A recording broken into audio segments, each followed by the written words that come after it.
عام طور پر دندان کے لیے موتیوں اور قیمتی پتھروں کی تشبیہات استعمال کی جاتی ہیں، لیکن آتش نے دعویٰ کیا ہے کہ محبوب کے دندان کی تعریف میں لکھے گئے الفاظ بھی موتیوں کی مانند پروئے جاتے ہیں۔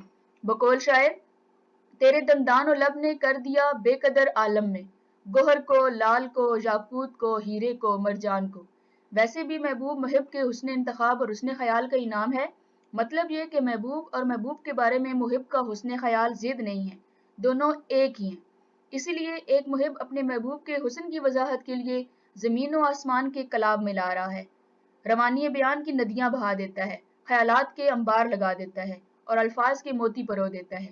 یہی سبب ہے کہ آتش کا قلم اپنے محبوب کے دندان کی تعریف میں الفاظ کی آمد کا سلسلہ ختم نہیں ہونے دیتا اور وہ الفاظ کو موتیوں کی مانند پروتا چلا جاتا ہے۔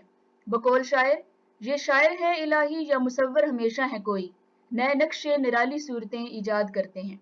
آتش کی انداز بیان کا اندازہ اس بات سے لگایا جا سکتا ہے کہ محبوب کے دانتوں کی تعریف میں منتخب کردہ الفاظ خود ہی موتی بن گئے، اور جب محبوب کے دانتوں کی خوبصورتی بیان کرنے والے الفاظ موتی ہیں تو پھر دانتوں کی خوبصورتی کا کیا عالم ہے۔ بقول شاعر: جو شاہ شوخ تھی وہ اس کے لبوں کی سی تھی، جو پھول کھل گیا وہ اس کے دہان سا تھا۔ شعر نمبر 3 ہے: کہوں کیا ہوئی عمر کیوں کر بسر، میں جاگا کیا بخت سویا کیا۔ مشکل الفاظ ہیں اس شعر کے: بسر کرنا، گزارنا، جاگا کیا، جاگتا رہا، بخت، مقدر۔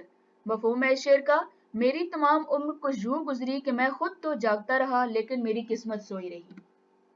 تشریح ہے اس شعر کی: اس شعر میں آتش یہ بیان کرتے ہیں کہ ان کی زندگی بھی کیا زندگی تھی کہ جس میں وہ ہمہ وقت کرب اور اضطراب میں جاگتے رہے اور خوشبختی کو ترستے رہے، کیونکہ زندگی جہاں پھلنے پھولنے کا نام ہے وہاں اپنی آگ میں جلنے کا بھی نام ہے۔ شاعر کا کہنا ہے کہ اس کی بدقسمتی تھی کہ وہ زندگی بھر آنسو بہاتا رہا۔ اگرچہ آتش کے مزاج میں ایک درویشانہ بے نیازی موجود بھی ہے، پھر بھی ان کی شاعری میں جگہ جگہ قسمت و تقدیر کی شکایت موجود ہے۔ بقول شاعر: نہ پوچھ عالم برگشتہ تالیے آتش، برستی آگ جو باراں کی آرزو کرتے۔ آتش نے اپنی بدنصیبی کا ذکر کرتے ہوئے کہا ہے کہ ہمارا مقدر ہی الٹا ہے، سکون طلب کرے تو بے سکونی، راحت طلب کرے تو کلفت، اور سکھ کی طلب کرے تو دکھ مقدر میں لکھا ہوا جھولی میں آ گرتا ہے۔ گویا ہمیں کچھ بھی حسب آرزو نہ ملا۔ بقول شاعر: میں نے چاند ستاروں کی تمنا کی تھی، مجھ کو راتوں کی سوا ہی کے سوا کچھ نہ ملا۔ شعر نمبر 4 ہے: رہی سبز بے فکرے کشت سخن، نہ جوتا کیا میں نہ بویا کیا۔ مشکل الفاظ ہیں اس شعر کے: سبزہ تر و تازہ، بے فکر بے پرواہ، کشت سخن شاعری کی کھیتی۔ مفہوم ہے اس شعر کا: بغیر کسی محنت کے میری شعر و شاعری کی زمین سرسبز و شاداب رہی۔ مطلب شاعری کی صلاحیت میری کسی ریاضت کا نتیجہ نہیں بلکہ یہ خودداد صلاحیت ہے۔ تشریح اس شعر کی: اس شعر میں آتش اس بات کا اعتراف کرتے ہیں کہ انہوں نے اپنی شاعری کی کھیتی میں کبھی محنت اور ریاضت نہیں کی ہے، لیکن اس کے باوجود ان کی شاعری اہل ذوق کے درمیان سراہی جاتی ہے۔ ویسے بھی غم دنیا اور غم محبوب کا نام شاعری ہے۔ آتش نے بچپن گزارا، تعلیم و تربیت سے دوری رہی، زمانے کے مصائب سہے اور ٹھوکریں کھائیں۔ بقول میر: مجھ کو شاعر نہ کہو میر کے صاحب ہم نے، درد و غم کتنے کیے جمع تو دیوان کیا۔ اس لیے آتش کہتے ہیں کہ میری شاعری میں جو حسن اور روانی ہے میرے غموں کا رد عمل ہے، اور یہ غم مجھے محبوب اور زمانے کی جانب سے ملے ہیں۔ دراصل بعض لوگ محبوب کے ہجر و فراق اور زمانے سے ملنے والی محرومیوں کو اپنی ذات کا حصہ بنا لیتے ہیں اور ان پر مایوسی کے بادل چھا جاتے ہیں۔ شاعر کے حسن و جمال سے نغمے تخلیق کرتے ہیں جس سے ان کی شاعری کا چرچا ہے۔ شاعر کو اس کاوش کے لیے خاص کرب سے بھی نہیں گزرنا پڑتا، جو اپنے احساسات کو بغیر کسی محنت کے لفظوں میں ڈھالتے ہیں۔ بقول شاعر: ہائے یہ حسن نظر، وائے یہ رعنائی فن، ہم تو بھوکے ہیں مگر کھیت ہے شاداب اپنا۔ شعر نمبر 5 ہے: برہمن کو باتوں کی حسرت رہی، خدا نے بتوں کو نہ گویا کیا۔ مشکل الفاظ ہے شعر کے: برہمن ہندو پنڈت، حسرت خواہش، گویا کیا بولنے کی صلاحیت، بت مجسمہ مراد محبوب۔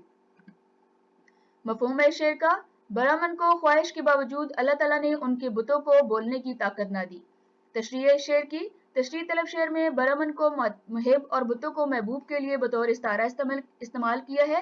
انہوں نے شکوہ کیا کہ ایک برہمن کی طرح انہوں نے پوری عمر اپنے محبوب کی پوجا کی ہے، لیکن اس کے برعکس محبوب نے ہمیشہ ان سے بتوں کی طرح بے حسی اور لا تعلقی روا رکھی ہے۔ شاعر نے لفظ بت محبوب کی بے اعتنائی اور سنگدلی کے لیے بطور استعارہ استعمال کر کے یہ بتانے کی کوشش کی ہے جس طرح بت احساس سے عاری ہوتا ہے، اس پر کسی التجا اور فریاد کا ذرا بھی اثر نہیں ہوتا، اسی طرح محبوب بھی بے حسی اور بے اعتنائی کا مظاہرہ کرتا ہے۔ یعنی یہی خیال مومن خان مومن نے یوں بیان کیا ہے: کیوں سنے عرض مضطرب مومن، صنم آخر خدا نہیں ہوتا۔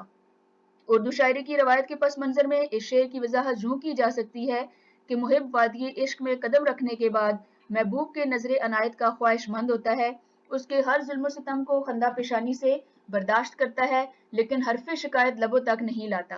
میرا محبوب کبھی بھی مجھ پر نظر کرم نہیں کرتا، میری چاہت اور خلوص کو خاطر میں نہیں لاتا، بے نیازی اور بے حسی کا مظاہرہ کرتا ہے، گویا محبوب پتھر کے بے حس بت کی طرح ساکت اور خاموش رہتا ہے اور کبھی بھی محب کے اظہار محبت کا مثبت جواب نہیں دیتا۔ شعر نمبر 6 ہے: مزہ غم کے کھانے کا جس کو پڑا، وہ اشکوں سے ہاتھ اپنا دھویا کیا۔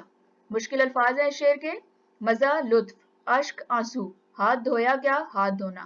مفہوم ہے شعر کا: غم عشق کھانے کا مزہ جس کو پڑ جاتا ہے پھر اس کی تمام عمر روتے ہوئے گزر جاتی ہے۔ تشریح شعر کی: اس شعر میں آتش نے نہایت خوبصورتی سے ہاتھ دھونے اور کھانے کا آپس میں جو تعلق ہے اسے غم اور آنسو کے تعلق سے برتا ہے۔ اصطلاح میں یہ عادت لفظی کہلاتی ہے، جس کا خوبصورت استعمال شعر کو زیادہ پرتاثیر اور دلکش بنا دیتا ہے۔